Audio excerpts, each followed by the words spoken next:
Hello friends, निर्माण इसके YouTube channel पर मैं मृत्युंजय कुमार आपका स्वागत करता हूं। आज की हमारी चर्चा का विषय है जेंडर डिस्फोरिया। क्या है ये, आखिर ये अभी चर्चा में क्यों है? तो इसके संदर्भ में जो सबसे महत्वपूर्ण बात है वह यह है कि केरल के एक युवक ने, जिनका नाम एडम हैरी है, उन्होंने कॉमर्शियल पायलट बनने के लिए राजीव गांधी एविएशन सेंटर में एडमिशन लिया था और वहां उनको विभिन्न प्रकार के परीक्षणों से गुजरना पड़ा। और चूंकि वह ट्रांसजेंडर थे तो एविएशन जो डायरेक्टर जनरल सिविल एविएशन है, उन्होंने उसे लाइसेंस देने से इनकार कर दिया। इस वजह से यह चर्चा में और पिछले 2-3 दिनों से लगातार यह न्यूज में है। आज भी इसके संदर्भ में एक आर्टिकल आया हुआ था द हिंदू न्यूज़पेपर में। तो आइए शुरुआत करते हैं आज के इस चर्चा की। तो क्या है कि director general of civil aviation के द्वारा ट्रांसमैन पायलट को उड़ान भरने के लिए क्लियरेंस नहीं देने पर सामाजिक न्याय एवं अधिकारिता मंत्रालय के द्वारा डीजीसीए पर टिप्पणी की गई और उनसे इस संदर्भ में, इस भेदभावपूर्ण जो व्यवहार किया गया है, इस संदर्भ में और भी ज्यादा पारदर्शिता लाने की बात कही गई और ट्रांसजेंडर को लेकर के लाइसेंस जारी करने हेतु दिशा निर्देश देने की मांग की गई। तो यह मुद्दा आया सामने और इसके बाद यह सारी चीजें उभर करके आई। आइए हम लोग अब जानते हैं कि वास्तव में क्या हुआ था। तो देखिए, केरल के रहने वाले 23 साल के एडम हैरी के द्वारा पायलट बनने की अपनी ट्रेनिंग पूरी करने के बावजूद डीजीसीए ने उनको जेंडर डिस्फोरिया और हार्मोन थेरेपी लेने के आधार पर विमान उड़ाने के लिए अनफिट करार दे दिया। तो यहां दो चीजें आती हैं, जेंडर डिस्फोरिया और हार्मोनल थेरेपी। अब अगर हम आते हैं तो देखिए, जेंडर डिस्फोरिया क्या होता है। तो जेंडर डिस्फोरिया एक तरह से आप कह सकते हैं कि यह एक बीमारी होती है जिसके लक्षण क्या होते हैं कि पुरुष जिस लिंग में जन्म लेता है उसके इतर वह अपनी पहचान किसी दूसरे सेक्सुअल लिंग के आधार पे करता है, वह दूसरे लैंगिक आधार पे अपनी पहचान को बनाता है। सपोज दैट एज एग्जांपल ले लीजिए कि कोई लड़का जो है वह पुरुष के लिंग में जन्म लिया है, लेकिन वह जैसे जैसे बढ़ता है उसकी पहचान, वह अपनी पहचान जो लैंगिक पहचान उसकी है, सेक्सुअल आइडेंटिटी जो उसकी है, वह एक महिला के रूप में अपने आप को करने लगता है। ऐसे आप हजारों उदाहरण देख सकते हैं। विशेष करके अगर आप लोगों ने अपने आसपास किन्नरों को देखा होगा तो वहां उनको देखा होगा कि वह क्या करती हैं कि पुरुष के रूप में जन्म लेती हैं, लेकिन चूंकि उनकी लैंगिक पहचान जो होती है वो अपने आप को एक फीमेल के रूप में देखती है, तो उस लैंगिक पहचान को लेकर के वह आगे बढ़ती हैं। तो यही चीजें हुई थी एडम हैरी के साथ, ठीक है। और चूंकि जेंडर डिस्फोरिया और हार्मोनल थेरेपी लेने के आधार पे डीजीसीए ने उनके लाइसेंस को कैंसिल कर दिया और उन्हें विमान उड़ाने से अनफिट करार दिया, ठीक है। अब क्या होता है कि एडम हैरी के द्वारा डीजीसीए ने जब उनको लाइसेंस नहीं दिया, उड़ान भरने से उनको वंचित कर दिया, तो उन्होंने 8 जुलाई को इस संदर्भ में एक रिट दायर की है हाई कोर्ट में, ठीक है। अब एडम हैरी के विषय में आप जान लीजिए कि यह जन्म जो इनका हुआ था वह फीमेल के रूप में हुआ था और 12 वर्ष के पश्चात से ही इन्होंने अपने आप को फीमेल नहीं बल्कि अपनी लैंगिक पहचान एक मेल पर्सन के रूप में करना प्रारंभ कर दिया। उसके बाद जब जैसे ही ये आगे बढ़े और 2020 में जब यह सिविल एविएशन के थ्रू जो है केरल सरकार की ओर से ट्रांसजेंडर व्यक्तियों के वेलफेयर फंड से राजीव गांधी एविएशन एकेडमी में पायलट ट्रेनिंग के लिए स्कॉलरशिप इनको दी गई। इन्होंने स्कॉलरशिप लिया और जाकर के वहां एडमिशन ले लिया। इस दौरान इन्होंने अपना स्टूडेंट पायलट लाइसेंस भी हासिल कर लिया, ठीक है। और यहां जब ये स्टूडेंट पायलट के लाइसेंस को हासिल कर रहे थे तो इनको एक महिला के रूप में मेडिकल टेस्ट से गुजरना पड़ा, क्योंकि सिस्टम में सिर्फ 2 ही सेक्स को मेंशन किया गया था, मेल और फीमेल। तो यहां पर एडम हैरी को क्या करना पड़ा, तो एज ए फीमेल के रूप में इनको मेडिकल टेस्ट से गुजरना पड़ा, क्योंकि इनको इन दोनों में से एक ही विकल्प का चुनाव करना था। अब फिर धीरे धीरे आगे बढ़े अब यहाँ क्या होता है कि देखिए जो आधार इनको दिया गया वह क्या दिया गया इनको वंचित करने का, तो पहला तो दिया गया जेंडर डिस्फोरिया और दूसरा दिया गया हार्मोनल थेरेपी लेने के आधार पे। तो यहाँ क्या है कि हार्मोनल थेरेपी पे अगर हम जाते हैं तो वह क्या है, टेस्टोस्टेरोन हार्मोन थेरेपी यह ले रहे थे।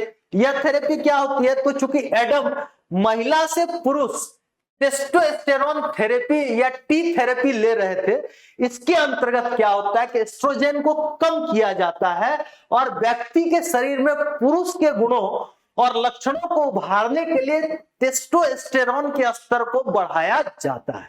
क्योंकि एडम जो है वह महिला से पुरुष की ओर जा रहे थे, उनकी लैंगिक पहचान के रूप में वो अपने आप को पुरुष के रूप में देख रहे थे, जबकि वास्तव तौर पे वो एज ए फीमेल जन्म लिया था उन्होंने। तो इसके लिए वो क्या कर रहे थे, तो वो टी थेरेपी ले रहे थे, टेस्टोस्टेरोन हार्मोन थेरेपी ले रहे थे, जिसमें पुरुषों वाले हार्मोन के लक्षणों को गुणों को उभारा जाता है। ठीक है, यह मुख्य रूप से हार्मोनल असंतुलन वाले लोगों और पीसीओडी जैसे कंडीशन वाली महिलाओं के मामले में हो।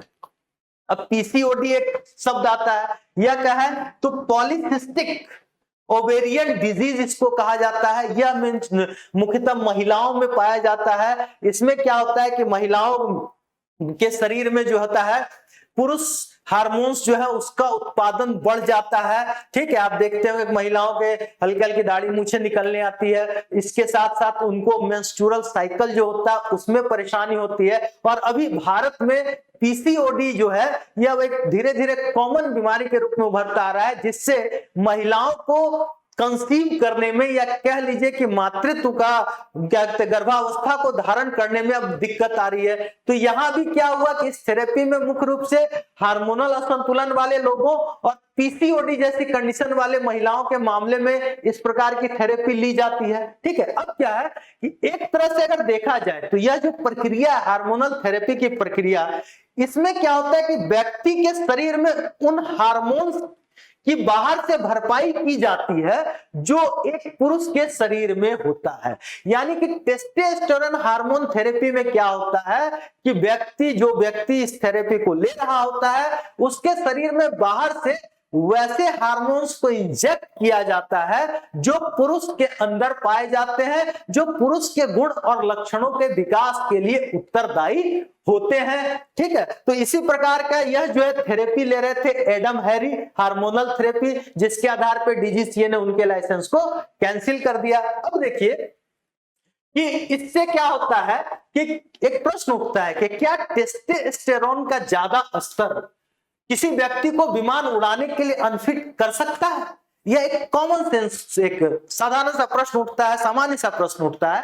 तो इसके विषय में हम एक ले सकते हैं कि जो एक्सपर्ट्स हैं उनका कहना है कि कोई व्यक्ति एक्स्ट्रा हार्मोन्स लेता है तो थोड़ा बहुत रिस्क होता है, लेकिन व्यक्ति के ब्लड की मॉनिटरिंग करके इस तरह के रिस्क को कम किया जा सकता है या उसका पता लगाया जा सकता है। इसके साथ साथ एक्सपर्ट्स का कहना है कि टेस्टोस्टेरोन के ज्यादा स्तर से हाई हीमोग्लोबिन और हाई ब्लड प्रेशर हो सकता है।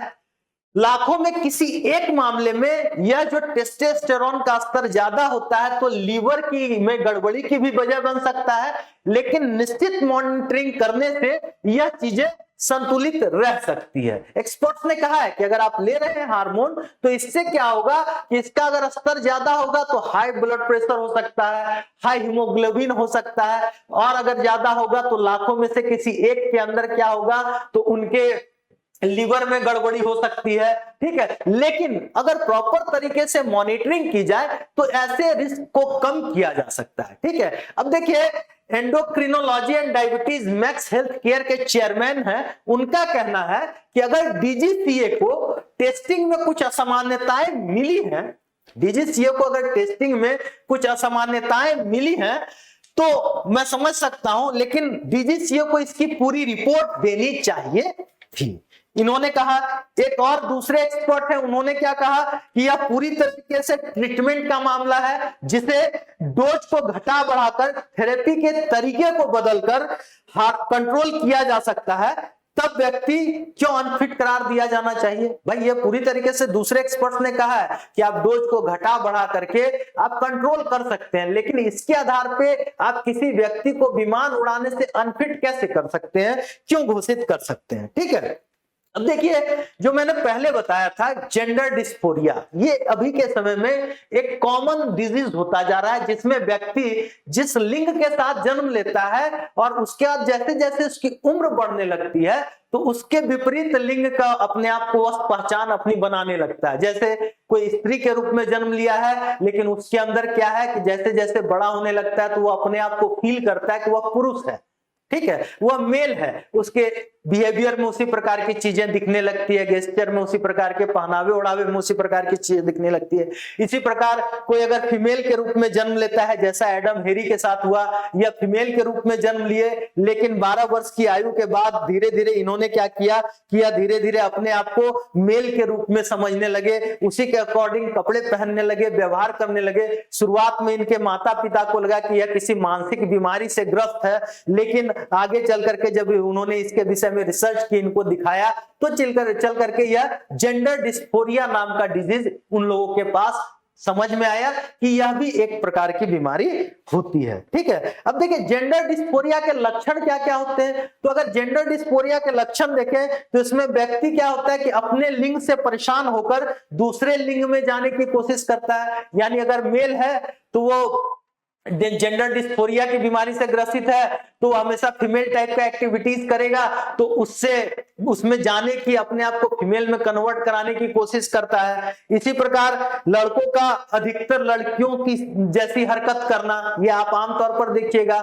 उसके बाद क्या है, उनके कपड़े पहन करके अपने आप को सहज महसूस करना। कोई लड़का है लेकिन वो कंफर्ट किस में हो रहा है, तो पैंट शर्ट के बजाय वो सलवार सूट पहन करके अगर चल रहा है तो वो उसमें कंफर्ट फील कर रहा है। चेहरे पर वह लड़का अपने दाढ़ी मूछ देख करके परेशान हो रहा है, क्यों? क्योंकि वह तो अपनी लैंगिक पहचान अपने आप को एक स्त्री के रूप में, एक फीमेल के रूप में देख रहा है, और वैसे में जब उसके चेहरे पे दाढ़ी मूछ आ जाती है तो वह उसके लिए एक परेशानी का कारण बन जाता है। इसके अतिरिक्त अगर हम देखें तो क्या होता है, लड़कियां लड़के के अंदर अगर ये लक्षण होते हैं तो लड़का क्या करता है कि वो अपने चेहरे पे दाढ़ी मूछ देख करके परेशान होता है, और लड़कियों के साथ क्या होता है तो वो अपने मेंस्ट्रुअल साइकिल और अपने बढ़ते हुए बूब्स को देख करके वो उससे परेशान होते हैं, अपने स्तन के आकार जो बढ़ते हैं उसको देख करके वह परेशान होती है। तो ये इस प्रकार के कुछ लक्षण हैं जो जेंडर डिस्फोबिया में देखे गए हैं। जेंडर डिस्फोबिया में व्यक्ति को खुद की शारीरिक और मानसिक बनावट में अंतर दिखाई पड़ता है। यानी वह व्यक्ति जो जेंडर डिस्फोबिया से डिजीज से ग्रसित है उसको अपनी खुद की शारीरिक और मानसिक बनावट में अंतर महसूस करने लगता है।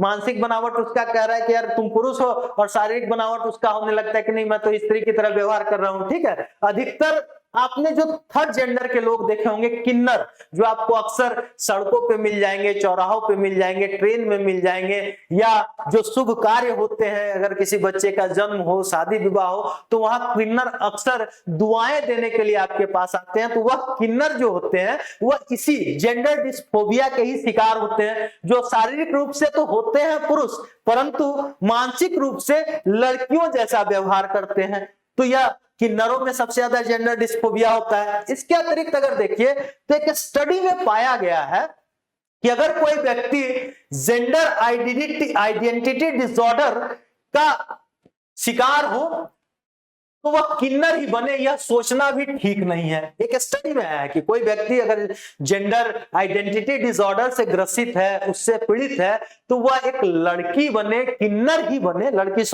किन्नर ही बने, तो यह सोचना भी ठीक नहीं है। एक्सपर्ट्स कहते हैं, क्या कहते हैं इसके विषय में भी एक्सपर्ट्स जो है रिसर्च करते हैं। रिसर्च करने के बाद जो रिजल्ट आए हैं उसके आधार पर एक्सपर्ट्स कहते हैं कि ऐसा व्यक्ति अपने सेक्स को चेंज करने के लिए सर्जरी करवा सकता है, सर्जरी करवा करके मेल से फीमेल बन सकता है। ठीक है, और लगभग 50 किन्नरों के साथ बात करने के बाद, जो रिसर्च के अंतर्गत रिसर्च किया जा रहा था उसमें 50 जो थर्ड जेंडर के लोग थे, किन्नर थे, उनसे बात करने के बाद यह पता चला है कि 84% किन्नर जेंडर आइडेंटिटी डिसऑर्डर के शिकार हैं। यानी 100 में से 84 जो थर्ड जेंडर वाले हैं वह किसके शिकार है, तो जेंडर आइडेंटिटी डिसऑर्डर यानी लैंगिक पहचान विकृति से, डिसऑर्डर से वह शिकार है, पीड़ित हैं, उनकी इस मनोदशा को शुरुआती अवस्था में ही इलाज के द्वारा सुधारा जा सकता है।